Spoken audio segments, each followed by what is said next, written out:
लोकसभा में VBG Ramji bill pass हो गया है। अब देखिए, बिल पर विपक्ष का लोकसभा में हंगामा देखने को मिला। मंत्री शिवराज सिंह चौहान जब संसद में जवाब दे रहे थे, तब उनके ऊपर बिल की कॉपी फेंकी गई।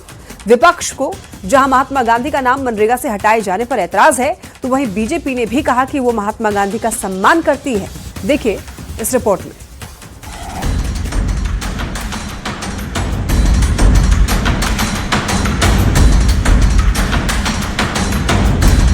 लोकसभा में वीबीजी रामजी बिल पास हो गया। विपक्ष के हंगामे के बीच वीबीजी रामजी बिल पास हुआ। केंद्रीय मंत्री शिवराज सिंह चौहान ने ये बिल पेश किया था। मैं प्रस्ताव करता हूं कि इस विधेयक को सभा द्वारा पारित किया जाए। प्रश्न है कि विधेयक को पारित किया जाए। जो सदस्य के पक्ष में हाँ गए, जो सदस्य विरोध में ना गए। मेरे विचार में निर्णय हाँ वालों के पक्ष में, हाँ वालों के पक्ष में प्रस्ताव स्वीकृत हुआ, विधेयक पारित हुआ। वीबीजी रामजी बिल पर विपक्ष का लोकसभा में जोरदार हंगामा देखने को मिला। लोकसभा में शिवराज सिंह के ऊपर बिल की कॉपियां फेंकी गईं। ये वाकया उस वक्त हुआ जब विकसित भारत जी रामजी बिल पर संसद में जवाब दे रहे थे। विपक्ष जी रामजी बिल को लेकर सरकार पर आक्रामक है। विपक्षी नेता बिल के स्वरूप पर तो सवाल खड़े नहीं कर रहे, लेकिन नाम पर सवाल उठा रहे। मोदी सरकार का कोई मुकाबला नहीं। एक्रोनिम ढूंढ निकालते हैं, पहला एक्रोनिम और बाद में अधिनियम, पहले एक्रोनिम बाद में नीति।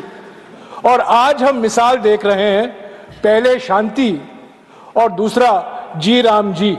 हालांकि वो एक्रोनिम मेरे नाम से जुड़ता है, उसका मैं विरोध करूंगा बाद में। मकसद एक ही है कि उस कानून को कत्ल कर दिया जाए, खत्म कर दिया जाए। कौन सी ऐसी भारत में रियासत है जिसके पास पैसे है, बताइए आप। मार्च के महीने में हर रियासत अपना बजट बनाएगी। कौन सी रियासत के पास पैसा है? तो ये मालूम हो रहा है कि सरकार गरीबों के खिलाफ है, गुर्बत का खात्मा नहीं करना चाहती। विपक्ष नए बिल में महात्मा गांधी का नाम न होने को लेकर विरोध जता रहा है। हालांकि शिवराज सिंह चौहान ने महात्मा गांधी को आदर्श बताया है। अब संसद के दोनों सदनों से बिल के पास होने के बाद ये जल्द ही कानूनी शक्ल ले लेगा। Bureau report, news 18। तो वीबीजी रामजी बिल यानी कि विकसित भारत जी रामजी बिल को आइए हम लोग समझते हैं। देखिए, 100 दिन की जगह 125 दिन रोजगार मिलने का दावा किया जाता है इस बिल के माध्यम से। और बुआई कटाई 60 दिन के समय पर मजदूर उपलब्ध होंगे और बाकी बचे 305 दिन में 125 दिन काम मिलेंगे। और इसके अलावा मजदूर कृषि कार्यों की ओर शिफ्ट होंगे।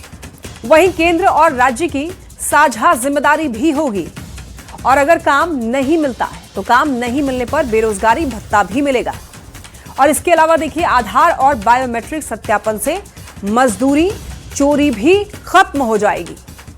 अब देखिए कि मनरेगा से कितना अलग है ये जी रामजी बिल। इसके बारे में आपको बताते हैं। देखिए, मनरेगा में दरअसल 100 दिन का रोजगार मिलता था, तो दूसरी ओर इस बिल में वीबीजी रामजी में 125 दिन का रोजगार मिलेगा। मनरेगा में मजदूरी का भुगतान 15 दिन में होता था और नए बिल में हर हफ्ते भुगतान होगा। मनरेगा में 100% खर्च केंद्र उठाता था।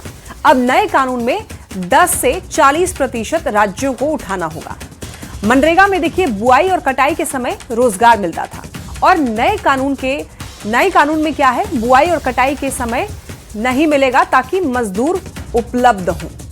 और वहीं देखिए, ये बदलाव हैं और इसी बदलाव को लेकर के अभी हर तरफ विरोध देखने को मिल रहा है। चलिए बढ़ते हैं खबरों।